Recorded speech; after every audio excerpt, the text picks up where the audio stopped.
అందరికీ నమస్తే.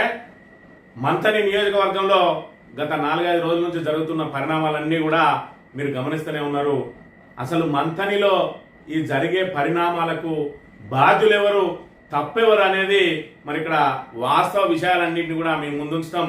మరి ఇక్కడ తప్పెవరిదో తేల్చాల్సిన బాధ్యత విఘ్నులైన మరి మంథని ప్రజల మీదనే ఉన్నదని చెప్పి సూచిస్తూ అసలు ఏం జరిగింది, ఈ మంథనిలో ఉద్రిక్తతలు జరగడానికి, ఈ ఏదైతే బీఆర్ఎస్ అదేవిధంగా కాంగ్రెస్ పోటాపోటీగా కార్యక్రమాలు చేయడానికి మరి ఇక్కడ ప్రతిపక్ష నాయకుని దిష్టి బొమ్మలు దహనం చేయడం ఏంది, ప్రతిపక్ష నాయకుని ఇంటి మీద దాడులకు మరి ఇక్కడ ఏదైతే అధికార పక్ష నాయకులు ప్రయత్నం చేయడం ఏంది, మరి ఇక్కడ ప్రతిపక్ష నాయకుడు చేసిన తప్పేంది, మరి అలా ప్రశ్నించడమే పాపమైందా, లేదంటే మరి ఇక్కడ మహనీయులను మంథని నియోజకవర్గానికి పరిచయం చేయడం మరి ఇక్కడ నేరమా అనేది ఒకసారి విఘ్నులైన ప్రజలు ఆలోచించాలని పూర్తిగా ఈ వీడియోను చూసిన తర్వాత మరి ఇక్కడ మీరే న్యాయ నిర్ణేతలుగా తప్పెవరిదో తేల్చాలని చెప్పి కోరుతూ మరి ఇక్కడ వాస్తవ విషయాలన్నింటినీ కూడా మరి ఇక్కడ కూలంకషంగా మీ ముందుంచే ప్రయత్నం చేస్తాం.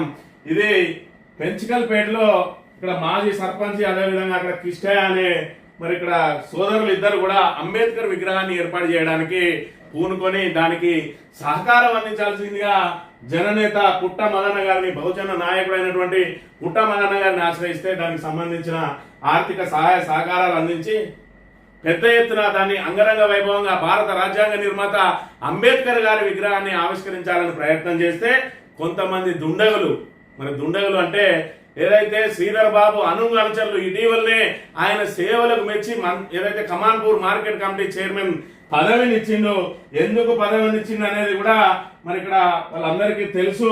ఏదైతే మంథని నియోజకవర్గ ప్రజలందరికీ కూడా తెలుసు. శ్రీధర్ బాబు గారు సౌమ్యుడు, ఆయన నోట్లకి వెళ్ళి ఒక్క మాట కూడా రాదు. ఎందుకనంటే అది మేకతోలు కప్పుకున్నటువంటి మరి ఇక్కడ మృగం.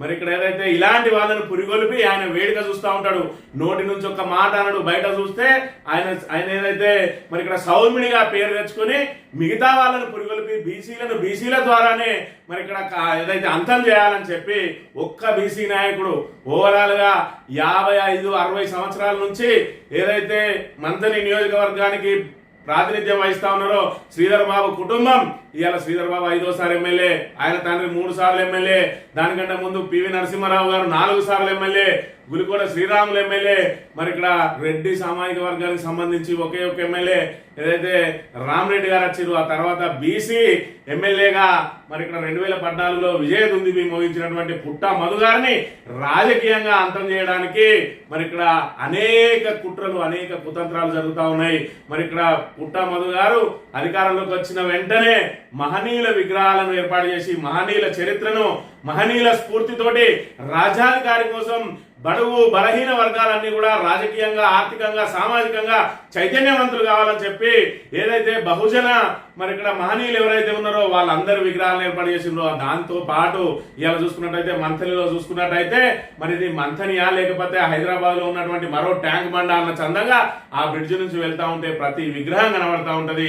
సర్దార్ సర్వాయి పాపన్న అయితేంది, చాకల ఐలమ్మ అయితేంది, బాబు జగజీవన్ రామ్ అయితేంది, జ్యోతిరావు పూలే అయితేంది, మరి ఈ విధంగా అనేక మంది విగ్రహాలు, అనేక మంది మరి ఓన్లీ బహుజనులే కాదు, ఏదైతే పివి నరసింహారావు గారు 4 సార్లు మంథనికి ప్రాతినిధ్యం వహించిండ్రో ఆయన మరి ఇక్కడ ప్రధానమంత్రిగా సేవలు అందించి తెలంగాణకు ఎనలేని కీర్తి ప్రతిష్టలు తీసుకొస్తే ఆయన వారసులుగా రంగప్రవేశం చేసిన వాళ్ళు ఎవరు కూడా ఆయన విగ్రహాన్ని పెట్టడానికి ముందుకు రాలేదు. ఎందుకంటే మహనీయుడు అంటే మానాన్నే అని చెప్పి శ్రీపాదరావు విగ్రహాలనే పెట్టుకుంటూ వచ్చారు తప్ప ఏ రోజు పివి నరసింహారావు విగ్రహాన్ని ఏర్పాటు చేయలేదు. ఆ పివి నరసింహారావు గారి విగ్రహాన్ని ఏర్పాటు చేసిన ఘనత కూడా పుట్టమధు గారికే దక్కింది. ఆ తర్వాత ఏకలవ్య విగ్రహాన్ని కూడా ఏర్పాటు చేసిండ్రు. ఈ తరుణంలో మరి ఇక్కడ పెంచికల్పేటలో అంబేద్కర్ విగ్రహాన్ని ఏర్పాటు చేస్తా అంటే వీళ్ళకి ఏమి నొప్పి కలిగింది? ఇవాళ మీరు పెట్టరు, శ్రీధర్ బాబు గారు మీరు పెట్టరు, మీ అనుచరులు పెట్టరు, మీ అనుచరులు అంబేద్కర్ విగ్రహాన్నో పూలే విగ్రహాన్నో పెడితే వాళ్ళకి వచ్చే లాభం ఏం లేదు. 5-10 కూడేసుకొని శ్రీపాదరావు విగ్రహం పెట్టింది అనుకో వాళ్ళకు బారా కూని మాఫీ. మరి ఇక్కడ చూసుకుంటా ఉంటే ముత్తారం కానీ, మరి ఇక్కడ రామగిరిలో రామయ్యపల్లె కానీ, మరి అక్కడ కాటారంలో కానీ వివిధ చోట్ల వెలిసిన కమాన్పూర్ లో ఏ విధంగా అయితే వెలిసినాయో మరి ఇక్కడ ప్రజలందరికీ తెలుసు. వాళ్ళు ఏం ఆశించి ఆ విగ్రహాలను పెడతా ఉన్నారో కూడా తెలుసు. మరి అంబేద్కర్ విగ్రహాలను పెట్టే వాళ్ళు ఏం ఆశించి పెడతారు? మహనీయుని స్మరించుకోవాలి, ఆయన స్ఫూర్తితోటి మనం కూడా ఇన్స్పైర్ కావాలి, యువతను మేల్కొల్పి వాళ్ళను విద్య, ఉద్యోగం, ఉపాధి రంగాల్లో అదే విధంగా రాజకీయంగా, ఆర్థికంగా, సామాజికంగా వాళ్ళను చైతన్యవంతులను చేయాలని చెప్పి మహనీయులను స్మరించుకోవడానికి ఇది ఏర్పాటు చేస్తే మీకెందుకు కంటగింపుగా మారిందో ఒక్కసారి గమనించాలి. అయితే 15వ తేదీన ఓపెన్ చేస్తా అంటే దానికి 1,00,000 అడ్డంకులు సృష్టించారు. పోలీసు నిర్బంధాలు 2014 పూర్వం కూడా అంబేద్కర్ విగ్రహాల మరి ఇక్కడ ఏదైతే ఆవిష్కరణ మీద నిషేధం ఉండేది మళ్ళీ కొనసాగుతా ఉన్నది. ఇక్కడ ఏదైతే ఆ సర్పంచ్ తాజా మాజీ సర్పంచ్ మిగతా మిత్రులు ఎవరైతే ఏర్పాటు చేస్తారో వాళ్ళని 3-4 రోజుల నుంచి పోలీస్ స్టేషన్లో చుట్టూ నింపి 15వ తేదీని మీరు ఆవిష్కరించవద్దు అని చెప్పి కరాఖండిగా చెప్పి 14వ తేదీన పోయి ఇక్కడ ఏదైతే ఇటీవల మార్కెట్ కమిటీ చైర్మన్ ఇచ్చిండు శ్రీధర్ బాబుకు అనుంగనుచరుడు. ఎందుకంటే పుట్టమదులు ఎవరు తిడితే మరి శ్రీధర్ బాబుకు అంత దగ్గర అవుతారు. అందుకే ఇవాళ పూర్తిగా బజార్ భాషను, చిల్లర భాషను, వల్గారిటీని మరి ఇక్కడ మంత్రి నియోజకవర్గానికి పరిచయం చేస్తున్నది శ్రీధర్ బాబు అని చెప్పి చెప్పడంలో మరి ఏదైతే అతిశయోక్తి లేదు. నోరు తెరిస్తే వాడు వీడి మీదకెళ్ళి దిగడు. మరి ఏం చరిత్ర శ్రీధర్ బాబు గారు, నువ్వు సౌమిని అని చెప్పుకోవడానికి నీ కింది వాళ్ళతో తెచ్చి నువ్వు మంచోను అని చెప్పి పేరువంతులుగా దీనికి అంతటికి నువ్వు బాధ్యులు కాదా? ఒకసారి గమనించాలి. అసలు విషయానికి వెళ్తే 14వ తేదీనే ఓపెన్ చేసిండు. మరి ఇది ఎంత వరకు సమంజసం అనేది ఒకసారి ఆలోచించాలి. అంబేద్కర్ విగ్రహాన్ని అంగరంగ వైభవంగా నిర్వహించాలంటే మరి ఇక్కడ వీళ్ళకి సంబంధం లేదు. శ్రీధర్ బాబుది రూపాయి లేదు, మరి ఈయనది రూపాయి లేదు, శ్రీనుబాబుది రూపాయి లేదు, కాంగ్రెస్ పార్టీది రూపాయి లేదు. అంబేద్కర్ విగ్రహాన్ని మాత్రం మేము ఆవిష్కరిస్తామని ఇంకా వాట్సాప్లలో నా జన్మ ధన్యమైంది, నేను అంబేద్కర్ విగ్రహాన్ని ఆవిష్కరిస్తా అంటాడు. నీ పైసలా, మీ నాయన పైసలా, మీ నాయకుని పైసలా, రూపాయి పెట్టి అంబేద్కర్ విగ్రహం పెట్టడానికి చేత కాదు.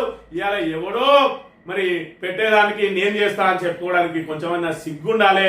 మరి ఇలాంటి పనులు చేస్తా ఉంటే దానికి బాధ్యత వహించాల్సిన శ్రీధర్ బాబు గారి కన్నా కొంచెమన్నా మరి ఇంగితం ఉండాలనే విషయాన్ని ఆలోచించుకోవాలి. 14వ తేదీన ఆవిష్కరిస్తే మరి ఇక్కడ 15వ తేదీన మళ్ళీ దానికి పాలాభిషేకం చేసి అంగరంగ వైభవంగా మరి ఇక్కడ పూలమాలలు వేసి మరి ఇక్కడ గౌరవ కొప్పులీశ్వర్ గారు అదే విధంగా పుట్ట మధుకర్ గారి ఆధ్వర్యంలో మరి ఇక్కడ ఆవిష్కరణ చేసిరు. మరి ఆవిష్కరణ చేసిన తర్వాత పుట్ట మధు గారు మరి ఇక్కడ దీని గురించి మాట్లాడిండ్రు.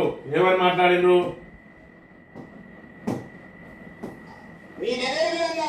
ముందుకెళ్తా ఉంటే రేపు ఖచ్చితంగా మా చేతులకు అధికారం రావడం తథ్యం అయిపోయింది. ఇప్పటికీ ఖచ్చితంగా అధికారం రాగానే నీ అయ్య బొమ్మల దగ్గర అంబేద్కర్ బొమ్మలు ఉండే విషయాన్ని ఈ సందర్భంగా గుర్తు చేస్తా ఉన్నాం. మొత్తం నీ అయ్య విగ్రహాలు మీకేస్తా. బీజేపీ ఆఫీసులలో అంబేద్కర్ విగ్రహాలు చూస్తా. అంబేద్కర్ విగ్రహాలను పెట్టకుండా అంబేద్కర్ ఏదైతే మహనీయుని చరిత్రను మరి ఇక్కడ కనుమరుగు చేయడానికి ఏదైతే పూర్తిగా ప్రజల సమక్షంలో ప్రజలందరినీ పిలిచి ప్రజా సమక్షంలో ఏర్పాట్లు చేస్తా అంటే దానికి నిర్బంధం చేసి రాత్రిని అనుచరులతోటి చేసి ఈ ఏదైతే అధికారం ఉందనే ఈ అధికార మరి ఇక్కడ ఏదైతే మదంతో నువ్వు ఏదైతే అంబేద్కర్ విగ్రహాలకు ఆటంకాలు కలిగిస్తా ఉన్నావో మేము అధికారంలోకి వచ్చిన తర్వాత మీ నాయన విగ్రహాల ప్లేస్ లో అంబేద్కర్ విగ్రహాలను పెడతాం, అన్ని పీకి పడతా, ఏం చేస్తావో చూస్తా అని చెప్పి మరి ఇక్కడ ఆయన ఆవేదనను వెళ్ళగక్కిండు. ఇవాళ అంబేద్కర్ విగ్రహం మా సొంత పైసలతోటి మా మహనీయుడు రాజ్యాంగ నిర్మాత మా అందరికి దేవుని లాంటి వాడు ఆయన విగ్రహం పెట్టుకొని మేము పూజిస్తామంటే మీకు వచ్చిన నొప్పేంది? మరి ఇక్కడ మీ నాయన విగ్రహాలే పెట్టాలని చెప్పి నువ్వు ఏదైతే ప్రయత్నం చేస్తా ఉన్నావో మరి ఇక్కడ దాన్ని మేము కూడా చూస్తాం. మేము రేపు అధికారంలోకి వచ్చినాక ఏదైతే మీరు ఇప్పుడు దౌర్జన్యాలకు పాల్పడ్డారో మరి మేము కూడా మీ నాయన విగ్రహాలు మొత్తం పీకేసి అంబేద్కర్ విగ్రహాలు పెడతా అని చెప్పి ఆవేశంగా చెప్పడం జరిగింది. మరి ఇక్కడ ప్రజలారా ఇలా అంబేద్కర్ విగ్రహానికి ఆటంకాలు కలిగించాల్సిన అవసరం ఏమొచ్చింది? అసలు నీకు అంబేద్కర్ అంటే ఎందుకు పడది? ఒక్కసారి శ్రీధర్ బాబు గారు చెప్పాలి. మరి ఇక్కడ రాత్రి నీ అనుచరులను తీసుకుపోయి మరి ఇక్కడ వేరే వాళ్ళు విగ్రహావిష్కరణ చేసుకుంటే మీ వాళ్ళు పోయి ఎందుకు మరి ఆవిష్కరణ చేస్తారు? మరి ఇక్కడ పుట్టమది గారు మీ నాన్న విగ్రహాలు వీకేస్తా అంటే మీకెందుకు మరి అంత కోపం వస్తుంది? మరి అంబేద్కర్ మీ నాన్న కంటే గొప్పోడు కాదా? ఇవాళ బడుగు బలహీన వర్గాల ఆశాజ్యోతి అయినటువంటి అంబేద్కర్ గారు ఇవాళ ఏదైతే మనుషులంతా సమానమే అని చెప్పి ఇవాళ ఒక రాజ్యాంగాన్ని మన రాజ్యాంగం ద్వారా అందరికీ హక్కులు సర్వ హక్కులు కల్పించి ఇవాళ సమానత్వాన్ని చాటి చెప్పిన మరి ఆ మహనీయుని విగ్రహాన్ని ఏర్పాటు చేసుకుంటే నీకు వచ్చిన నొప్పింది అని మరి ఇక్కడ ఆయన ఆవేశంగా మాట్లాడడం జరిగింది. ఈ విధంగా మాట్లాడితే మరి ఇక్కడ వీళ్ళు చేసిన కథ ఏంటంటే ఏకంగా ఇంటి మీదకే దాడికి ప్రయత్నం చేసిన పరిస్థితులు కూడా మనం ఇక్కడ చూడవచ్చు.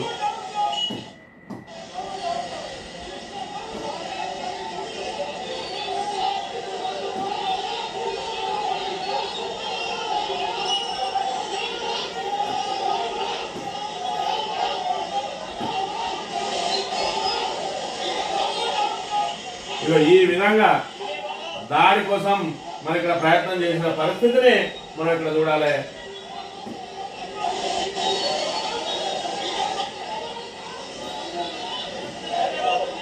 ఇగో ఈ విధంగా మొత్తం గుంపచ్చి కుటుంబం ఇంటి మీద దాడి చేయడానికి మరి ఇక్కడ ప్రయత్నం చేసిండు. మరి ఏం చేసిండు శ్రీధర్ బాబు గారు ఒకసారి సమాధానం చెప్పాలి. ఎందుకని చెప్పి మీరు ఆ దాడి చేయడానికి ప్రయత్నం చేసిరు అనేది కూడా చెప్పాల్సిన బాధ్యత మీ మీద ఉన్నది. మరి ఇక్కడ ఏం చేసిందని చెప్పి పుట్టమది ఇంటి మీదకి దాడికి పంపించిండ్రు వీళ్ళందరికీ అనే విషయాన్ని చెప్పాలి. ఏకంగా పోలీసులందరూ కూడా ఉన్నారు అక్కడ. ఆ పోలీసులందరూ కూడా మరి ఉండి వేడుక చూడాల్సి వచ్చింది. ఇలా పోలీసు అధికారులు నలిగిపోతా ఉన్నారు.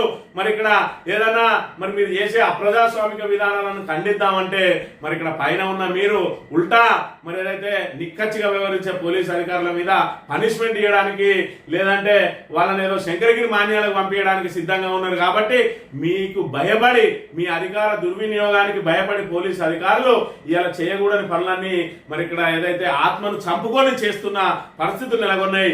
ఇలా ఇంటి ముందర 2 గంటల పాటు మీరు మైకులు పెట్టుకొని చిందులేస్తూ అక్కడ ఉన్న ఆడవాళ్ళను భయభ్రాంతులకు గురి చేస్తా ఉంటే పోలీసులు అక్కడ వేడుక చూస్తా ఉన్నారు అని అంటే వాళ్ళ దుస్థితి ఏ విధంగా ఉన్నది.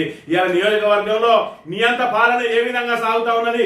రజాకారుల పాలన కంటే అన్యాయంగా లేదా మరి ఇక్కడ చూసినట్టయితే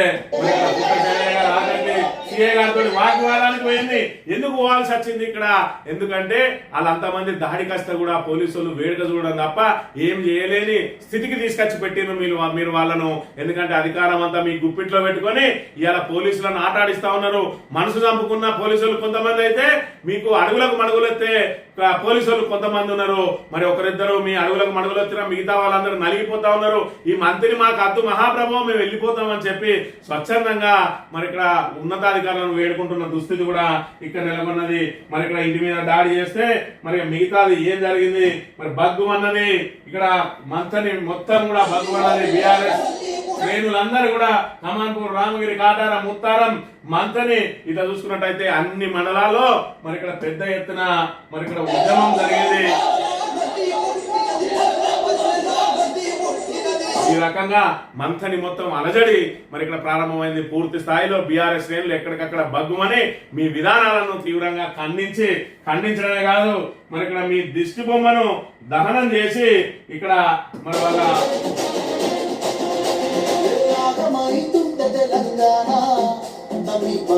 మీ దిష్టి బొమ్మను దహనం చేసి మరి ఇక్కడ ఖచ్చితంగా నిరసనను వ్యక్తం చేయాల్సి వచ్చింది.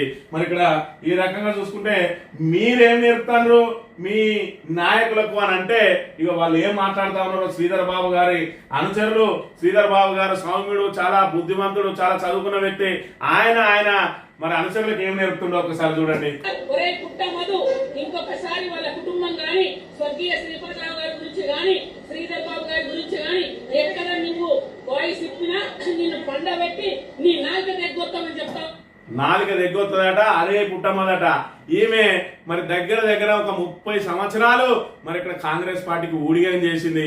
ఊడిగం చేస్తే ఈమెకి ఏం పదవి వచ్చింది తెలుసా? కనీసం వార్డు మెంబర్ కూడా కాలేదు. ఈమె పుట్టమధు గారు గెలిచిన తర్వాత మరి ఇక్కడ ఏదైతే బీఆర్ఎస్ అధికారంలోకి వచ్చిన తర్వాత ఈమె వచ్చి మరి పుట్టమధు సమక్షంలో బీఆర్ఎస్ లో చేరితే మరి ఒక ఆడబిడ్డ ఇవాళ 30 సంవత్సరాల పాటు కాంగ్రెస్ పార్టీలో పనిచేసిన ఆమెకు గుర్తింపునియలేదు పార్టీ అని చెప్పి ఇవాళ బీఆర్ఎస్ లో చేరిన తర్వాత ఎంపీటీసీ టికెట్ ఇచ్చి ఎంపీటీసీ గెలిచిన తర్వాత మరి ఇక్కడ మహదేవ్పూర్ మండలానికి సంబంధించిన వాళ్ళందరూ కూడా వ్యతిరేకించినా కూడా మరి ఆడబిడ్డకు ఒక పదవి ఇద్దాం, ఆమె 30 సంవత్సరాల నుంచి రాజకీయంగా ఉన్నది, ఆమెకు ఎలాంటి గుర్తింపు రాలేదని చెప్పి ఎంపీపీ పదవి ఇస్తే ఇలా నాలుకకు వస్తుందట ఈమె. మరి ఇక్కడ ఏం జరుగుతా ఉన్నది? ఇవాళ ఏదైతే శ్రీపాదరావు మీద మాట్లాడుతా ఉన్నాడు పుట్టమధు, శ్రీపాదరావు భిక్షతోటి ఇవాళ పదవులు వచ్చినాయని చెప్పి మాట్లాడే వీళ్ళందరూ కూడా ఒకసారి ఆలోచించాలి. మరి ఇక్కడ రాణిబాయి గారు మీకు ఎవరి భిక్షతోటి వచ్చింది మా ఎంపీపీ పదవి? నీకు శ్రీధర్ బాబు ఇచ్చిండా, శ్రీపాదరావు ఇచ్చిండా? మరి ఇక్కడ శ్రీధర్ బాబు గారు 5 సార్లు మరి ఏదైతే ఆయన ఎమ్మెల్యే గెలిచిండు, ఏ ఒక్కసారన్నా నీకు కనీసం వార్డు మెంబర్ టికెట్ ఇచ్చిండా? ఇవాళ ఎంపీపీ చేసినందుకు నువ్వు మాట్లాడతావు. ఇక్కడ కొండ శంకర్ మాట్లాడతాడు. కొండ శంకర్ నీకెవరు ఇచ్చిండ్రు? మరి ఇక్కడ మేము తీవ్రంగా ఖండిస్తా ఉన్నాం. శ్రీధర్ బాబు గారు వారు అన్నదమ్ములు ఈయనకి ఎంపీపీ పదవి ఇచ్చింది కూడా పుట్టమధు గారే ఈయన మీద కూడా తీవ్రంగా వ్యతిరేకిస్తే ఈయనను తీసుకొచ్చి అందలం ఎక్కించిండు. ఏదైతే కొత్త శ్రీనివాస్ గారు ఆయనను రాజకీయంగా పూర్తిగా పతనమైన తర్వాత బీఆర్ఎస్ లో చేరితే తిరిగి ఆయనను రాజకీయంగా నిలబెట్టి ఆయన సింగిల్ విండో చైర్మన్ చేస్తే మళ్ళీ కాంగ్రెస్ గెలవంగానే అందులో పోయి ఇలా పుట్టమధు మీద మరి ఇక్కడ అవాంఛిత వ్యాఖ్యలు చేస్తా ఉన్న పరిస్థితి ఇవాళ చూసుకున్నట్టయితే మరి ఈ మంతల్లో జరిగే పరిణామాలకు బాధ్యులు ఎవరు? మరి ఇక్కడ ఈమె రాణిపై మాట్లాడిన మాటలు విన్నాం. ఇవాళ పుట్టమధు మరి ఇక్కడ అనుచరులుగా పుట్టమధు మరి ఇక్కడ ఫాలోవర్స్ గా పుట్టమధు తోటి కలిసి పనిచేస్తున్న బీఆర్ఎస్ నాయకులు మరి ఇక్కడ సోదరిమణి జిల్లా పరిషత్ మాజీ చైర్పర్సన్ ఆమె విధంగా మాట్లాడుతూ ఉన్నది ఒకసారి చూసినట్టయితే, మీరు మాట్లాడితే వాడు పుట్టమధు వాడు వీడు అంటారు. అరే శ్రీధర్ బాబు అని మేము అనలేమా? మాకు అనుకుంటున్నారా? కానీ మా నాయకుడు మాకు నేర్పిన సంస్కారం మాకు అడ్డొస్తుంది కాబట్టి ఇది సంస్కారం అంటే మరి ఇక్కడ మేము అనలేమా అరే శ్రీధర్ బాబు అని, అరే పుట్టమధు అని చెప్పి అందరితోటి తిట్టించుకుంటా రాక్షసానందం పొందుతున్నాం. శ్రీధర్ బాబు మాకు అనరాదా? ఏంటంటే పోలీసులను గుప్పిట్లో పెట్టుకుని వాళ్ళు ఎవరన్నా ప్రతిపక్ష నాయకులు అంటే వాళ్ళ మీద కేసులు పెట్టుండి మనోళ్ళు ఇళ్ల మీదకి దాడులు పోయినా కూడా మనం మిమ్మల్ని ఏమనరు కాబట్టి మరి మీరు ఏమన్నా చేయండి అని చెప్తే పత్రగిరేతో కుత్తా బిక్కేలింగి అన్నట్టు ఇలా అధికారం చేతిలో ఉన్నదని చెప్పి నీ కుక్కలు ఇష్టం వచ్చినట్టు మరుగుతా ఉన్నాయి. రేపు అధికారం కోల్పోయిన తర్వాత నువ్వు పోయి హైదరాబాద్ లో అంటావు ఈ కుక్కలు ఇక్కడనే తిరగాలి మంత్రులనే. ఆ రోజు ఈ కుక్కల పరిస్థితి ఏందో ఒక్కసారి అర్థం చేసుకో శ్రీధర్ బాబు. ఒక్కసారి బీసీ మరి ఇక్కడ ఏదైతే బీసీ నాయకులు బహుజన నాయకులు కాంగ్రెస్ లో పనిచేస్తున్న సోదర సోదరిమణులందరూ కూడా ఒక్కసారి ఆలోచన చేసుకోవాలి. కుటుంబాలు నీకేం అన్యాయం చేసిండు? ఇలా రాజకీయంగా వైరం ఉంటే రాజకీయంగా విమర్శిస్తే రాజకీయ విమర్శ చేయాలి. కానీ మీరు వాడు వీడు అని చెప్పి ఏదైతే మాట్లాడుతూ ఉన్నారో మరి ఇక్కడ ఏంటంటే మీతోటి మాట్లాడిస్తాడు, ఆయన రాక్షసానందం పొందుతాడు. మరి అక్కడ ఆయనను తిడితే ఇక్కడ కేసులు పెట్టడానికి పోలీసులను సిద్ధం చేసి పెట్టుకుంటాడు. కానీ ఇలా కేసులకు భయపడే పరిస్థితి లేదు. నీ అక్రమ కేసులు ఎన్నైనా పెట్టుకోను మళ్ళీ వచ్చేది లేదు సచ్చేది లేదు. రాబోయేది బీఆర్ఎస్ ప్రభుత్వమే. ఆ రోజు ఉన్న కేసులు అన్ని పోతాయి. మరి ఇక్కడ మీ విధంగా ఏ విధంగా కేసులు అయితే ఒకసారి ఆలోచన చేసుకొని ఇవాళ ఎద్దెగరంగానే గంట ఎగిరినట్టు ఇవాళ అధికారం చేతిలో ఉన్నదని నోటికి వచ్చినట్టు మాట్లాడితే రేపటి రోజున మీ పరిస్థితి ఏమైతుందో ఒక్కసారి ఆలోచన చేసుకోవాలి. ఖచ్చితంగా ఈ పరిణామాలన్నిటికీ కూడా బాధ్యులు ఎవరు ఒక్కసారి ఆలోచన చేసుకోవాలి. అంబేద్కర్ విగ్రహానికి ఈ వైనాల రాజుకి ఏం సంబంధం? వైనాల రాజు తోటి ఎందుకు రాత్రి ఓపెన్ చేయించిన శ్రీధర్ బాబు అని అంటే మహనీయులు ఊరూరికి పోతే వాళ్ళు రాజ్యాధికారం కోసం ప్రయత్నం చేస్తారు, రాజ్యాధికారం కోసం ప్రయత్నం చేస్తే శ్రీధర్ బాబు సీటు చిరిగిపోతుంది. కాబట్టి ఇక్కడ మహనీయుల విగ్రహాల ఏర్పాటును ఆ రోజు 2014 పూర్వం ఏ విధంగా అడ్డుకున్నాడో ఇప్పుడు కూడా అదే విధంగా అడ్డుకున్నాడు. మరి అదే 2014లో ఏ విధంగా అయితే జరిగిందో మళ్ళీ రాబోయే రోజులలో అదే పునరావృతం కాక తప్పదు. ఎందుకంటే నువ్వేదైతే బీసీల మీదకి ఎగదోసి వేడిక చూస్తా ఉన్నావో మరి ఇక్కడ ఖచ్చితంగా దీని వెనుక ఉన్నది నువ్వే, వీళ్ళందరినీ ఆడిస్తున్నది నువ్వే అనేది తెలియనంత పిచ్చోళ్ళు కాదు. ఇవాళ నువ్వు ఏదైతే ఇవాళ మార్కెట్ కమిటీ పదవులు ఏవైతే ఇచ్చినవో తిట్టిన వాళ్ళకి ఏ విధంగా ఇచ్చినవో నీ వాళ్ళే నీ కాంగ్రెస్ నాయకులు చెప్తా ఉన్నారు. ఏదైతే మరి ఇక్కడ చిల్లరగాళ్ళందరినీ తీసుకొచ్చి ఇవాళ ముందర పెట్టి రాజకీయాన్ని చిల్లర చేస్తా ఉన్నాడు మా సారు అని చెప్పి వాళ్ళే వాపోతున్న పరిస్థితి. మరోవైపు అయితే పోలీసులు తలకాయలు పట్టుకుంటా ఉన్నారు. ఇలాంటి నీచమైన పనులకు మనం అండగా ఉండడమా అని చెప్పి వాళ్ళు నెత్తి నోరు కొట్టుకుంటున్న పరిస్థితి. మరి ఇంత చేసి నువ్వు ఇంత నియంత పాలన సాగించి చీకటి రాజ్యంలో ఇంకా ఎన్ని అరాచకాలు చేస్తావో అన్ని అరాచకాలకు ఇంకా 3 ఏళ్ళు టైం ఉన్నది. కానీ ప్రజలన్నీ గమనిస్తా ఉన్నారు, ఏది మర్చిపోరు, అన్ని రికార్డెడ్ గా ఉన్నాయి. గతంలో అయితే మరి ఇక్కడ సోషల్ మీడియా లేకుండే ఇవాళ ప్రతిదీ ఏం జరుగుతా ఉన్నది ఎవరు చేయిస్తా ఉన్నారు ఇవన్నీ కనబడతా ఉన్నాయి. ఇవాళ అంబేద్కర్ విగ్రహాన్ని ఊరూరా పెడతాం ఖచ్చితంగా. మహనీయుడు అంటే అంబేద్కర్, జ్యోతిరావు పూలే, చాకలైలమ్మ మరి ఇక్కడ ఏదైతే మన మిగతా ఎవరెవరైతే ఉన్నారో వాళ్ళందరినీ కూడా తీసుకొని వచ్చి ఇవాళ మహనీయులందరినీ కూడా అక్కడ నిలబెట్టి మరి ఇక్కడ బీసీలకు రిజర్వేషన్ కల్పించినటువంటి ఆయన విగ్రహాన్ని కూడా తీసుకొచ్చి పెట్టిండు. ఛత్రపతి శివాజీ లాంటి వాళ్ళని కూడా ఇవాళ స్మరించుకోవాల్సిన అవసరం ఉన్నది. ఇలాంటి మహనీయులను స్మరించుకొని వాళ్ళ స్ఫూర్తితోటి ముందుకు పోవాలనంటే వాళ్ళ స్ఫూర్తితోటి ముందుకు పోతే మీరు ఏడా రాజ్యాధికారం కోసం పోరాడి బీసీలంతా ఒకటై మీ ఓట్లు మీరు వేసుకుంటే మా పరిస్థితి ఏందని చెప్పి బీసీల లోపల చీలిక తీసుకొస్తా ఉన్నాడు. అందుకే ఒకరికొకరిని అంటకుండా బూతులు తిట్టిస్తా ఉన్నాడు. ఎందుకంటే రాబోయే రోజులలో ఈ రాణిబాయి కానీ లేదంటే ఈ వైనాల్ రాజు కానీ ఎట్టి పరిస్థితుల్లో ఇంకా పుట్టమ్మ దగ్గరకు పోయే అవకాశం లేకుండా నానా తిట్లు తిట్టిన వాళ్ళకు పదవులు ఇస్తా ఉంటే ఒకరి తర్వాత ఒకరు తిడతా ఉంటే వీళ్ళందరూ బయట కాంగ్రెస్ వీళ్ళకి నచ్చినా నచ్చకపోయిన కాంగ్రెస్ లో ఉండాలి. ఎందుకంటే పుట్టమదు నోటికి వచ్చినట్టు తిట్టారు కాబట్టి అక్కడికి పోలేరు కాబట్టి ఇక్కడనే ఉంటారు కాబట్టి ఈ విధంగా వాళ్ళని తయారు చేసుకొని హైదరాబాద్ లో ఉంటాడు కాబట్టి ఆయన కంట్రోల్లో ఉండాలంటే ఒకరికొకరికి అంటకుండా చేయాలంటే వాళ్ళ మధ్యలో విద్వేషాలు పెంచాలి. ఇలా విద్వేషాలు పెంచి బీసీల మధ్య విద్వేషాలు పెంచి ఒకరికొకరికి అంటకుండా చేసుకొని వాళ్ళందరినీ కట్టు బానిసలుగా చేసుకొని పక్కన పెట్టుకుంటా ఉన్నాడు. బీసీలారా, కాంగ్రెస్ లో ఉన్నటువంటి బీసీలారా ఒక్కసారి ఆలోచన చేయండి. ఇవాళ పుట్టమదుకు మీకు సొంత వైరం ఏమని ఉన్నదా, గెట్టు పంచాయతీ ఉన్నదా? ఇవాళ నోటికి వచ్చినట్టు తిట్టియడం వెనుక కారణం ఏందో ఒక్కసారి ఆలోచన చేయాలి. ఇవాళ తప్పెవరిది ప్రజలు చెప్తారు. ఇవాళ తప్పెవరిది అనేది కాంగ్రెస్ వాళ్ళకు కూడా తెలుసు. వాళ్ళు కూడా బహిరంగంగానే అంటా ఉన్నారు. వాళ్ళు విగ్రహం ఓపెన్ చేసుకుంటా ఉంటే రాత్రి మనం ఎందుకు పోయి ఓపెన్ చేయాలి, ఆయన ఇంటి మీదకి ఎందుకు దాడులు చేయాలి, ఆయన దిష్టి బొమ్మను ఎందుకు దానం చేయాలి, ఆయన నోటికి వచ్చినట్టు ఎందుకు తిట్టాలని మీ కాంగ్రెస్ నాయకులే వాపోతున్న పరిస్థితి ఇదంతా ప్రజలు గమనిస్తా ఉన్నారు. ఖచ్చితంగా దీన్ని తీర్పు రూపంలో చూపిస్తారు రాబోయే రోజులలో. మరి ఇక్కడ శ్రీధర్ బాబు గుర్తుపెట్టుకో, నువ్వు ఎన్ని వైషమ్యాలు సృష్టించినా చివరికి బీసీలు ఐక్యం కాక తప్పది, నీకు 2028లో ఓటమి తప్పది అని చెప్పి గుర్తెట్టుకోవాలని మరి ఇక్కడ కోరుతా ఉన్నాం. ఇక శ్రీధర్ బాబు గారికి చివరగా మరి ఇక్కడ ఒక ముగింపు ఒకటి చూపించదలుచుకున్నా. కేసీఆర్ గారు మరి ఇక్కడ మీరు మంత్రిగా ఉన్న సమయంలో 2014 మరి ఆ సమయంలో మాట్లాడిన మాటలు మీకు మళ్ళీ ఒకసారి గుర్తు చేస్తా. ఎక్కడ చేసిన గోగడు అక్కడ అన్నట్టే ఉన్నది. మరి ఎందుకు శ్రీధర్ బాబు నీకు మంత్రి పదవులు నాకు అర్థం కాదు, మంత్రి పోలీసులతో కొట్టిస్తాను. మంత్రి పదవులు ఉంటే నీకు ముఖ్యమంత్రి దగ్గర పలుకోడు ఉంటే అధికారులు మెప్పించి రాకెట్ వేగం కొని పనులు గ్రౌండ్ చేస్తే నువ్వు సిపాయి. అదే దానికి ఉపయోగపడాలి కానీ దీనికి కాదు ఈ దందా.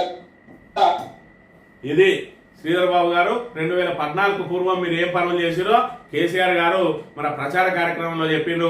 మంత్రి పదవి మీకు ఎందుకు శ్రీధర్ బాబు గారు, అభివృద్ధి మరి ఇక్కడ ఏదైతే మీ మంత్రిని అభివృద్ధి చేసుకోవడానికి ప్రయత్నం చేయండి. 2 సార్లు మంత్రి అయ్యింది, ఇప్పుడు 3వసారి మంత్రి అయ్యిండు. మంత్రిలో అభివృద్ధి ఏది, మంత్రిలో అభివృద్ధి ఎక్కడ వేసిన గొంగలు అక్కడే అన్నట్టుగా ఎందుకున్నది, ఎందుకు మీకు మంత్రి పదవి? మరి ఏదైతే పోలీసులతో ప్రతిపక్షాలను కొట్టించడానికి అని చెప్పి ఆ రోజే అన్నాడు. ఇగో ఇవాళ మళ్ళీ గదే జరుగుతా ఉన్నది. ఇవాళ నీ మంత్రి పదవిని అడ్డం పెట్టుకుని ఏదైతే ప్రతిపక్షాలను గొంతు నొక్కడానికో, ప్రతిపక్షాల మీద అక్రమ కేసులు పెట్టడానికో, రౌడీ షీట్లు ఓపెన్ చేయించడానికో కాదు నీ మంత్రి పదవిని వాడుకోవాల్సింది. ఇలా ముఖ్యమంత్రి దగ్గర అంటాను నీ ఏదైతే నువ్వు చెప్తే ఏదైనా చేయడానికి సిద్ధమని రేవంత్ రెడ్డి చెప్తా ఉన్నాడు. వీలైతే నీకు మంత్రి ప్రజల మీద ప్రేమ ఉంటే మంత్రికి వీలైనన్ని నిధులు తీసుకుని రా, మంత్రిని వీలైనంత అభివృద్ధి చేయి, మంత్రిని మొత్తం ఏదైతే తెలంగాణకి ఆదర్శంగా తీర్చిదిద్దు. ఇలా జేఎన్టీయూ తెచ్చినా, ఐటీఐ తెచ్చినా, లట్టు తెచ్చినా, పొట్టు తెచ్చినా అని అక్కర్రాని మాటలు మాట్లాడు కాదు. ఇవాళ ఏదైతే మరి ఇక్కడ అడవి సోమన్ పెళ్లి దగ్గర వంతెన ఉన్నదో ఆ వంతెన మరి కూలిపోయే దశలో ఉన్నది. ఆ పక్కన వంతెన కట్టవా అంటే అక్కడ రాని శివారం మీద నేను వంతెన కడతా అంటా ఉన్నాడు. ఆల్రెడీ మరి అక్కడ ఏదైతే ఆ సుందిల్ల బ్రిడ్జ్ మీదకి వెళ్ళి దాడుతా ఉన్నారు అట, ఆనందంగా అన్నారం బ్రిడ్జ్ మీదకి వెళ్ళి దాడుతా ఉన్నారు. మరోవైపు గ్రీన్ ఫీల్డ్ హైవే మీద బ్రిడ్జ్ చేస్తా ఉంటే ఈయన శివారానికి బ్రిడ్జ్ చేస్తాడట. దాని నుంచి దీనికి వేలాది మంది రాకపోకలు ఉన్నట్టు దాని మీద కడతాడట. ఇలా ఓడేడు బ్రిడ్జ్ రాగానే పూర్తి చేస్తాను, 20 నెలలు అయింది. ఏది నీ ఓడేడు బ్రిడ్జి ఇప్పటి వరకు పూర్తి చేయలేకపోయినావు. ఈ కూతవేడు దూరంలో ఉన్న సూర్యాపల్లి బ్రిడ్జినే నువ్వు మరి ఇక్కడ 3 సార్లు ఎమ్మెల్యే అయినా కూడా, మీ నాన్న 3 సార్లు ఎమ్మెల్యే అయినా కూడా చేయలేకపోయినావు. అదే పుట్టమది గారు వచ్చిన తర్వాత వెంటనే సూర్యాపల్లి బ్రిడ్జిని పూర్తి చేసిండు. మరి ఇక్కడ ఒక ఎమ్మెల్యే అనేక రకాల ఇలా రింగ్ రోడ్డు పూర్తయింది అని అంటే పుట్టమద హయాంలో కాదా? ఒకసారి గుర్తు తెచ్చుకో. 7 బ్రిడ్జీలు కట్టించిండు దాని మీద. మరి నీ నాన్న నువ్వు ఇద్దరు కలిసి మరి ఏదైతే 15-30 ఏళ్ళు ఉండే ఆ రోజు, ఆ 30 ఏళ్ళలో ఏం చేసిండ్రు? రింగ్ రోడ్ ఎందుకు పూర్తి చేయలేకపోయిండ్రు? ఇలా పుట్టమది రాగానే ఎందుకు పూర్తయింది? పోటీవాడు దేని మీద పోటీ పడతావు? అభివృద్ధి మీద పోటీవాడు, నిధులు తీసుకురావడంలో పోటీవాడు. కానీ ఏదైతే నువ్వు ప్రశ్నించే గొంతులు అణచివేయడానికి పోలీసులను అడ్డం పెట్టుకుని అక్రమ కేసులు పెడతావో అది నీ పతనానికి అని చెప్పి గుర్తుంచుకోవాలని మరోసారి నేను కోరుతా ఉన్నాను.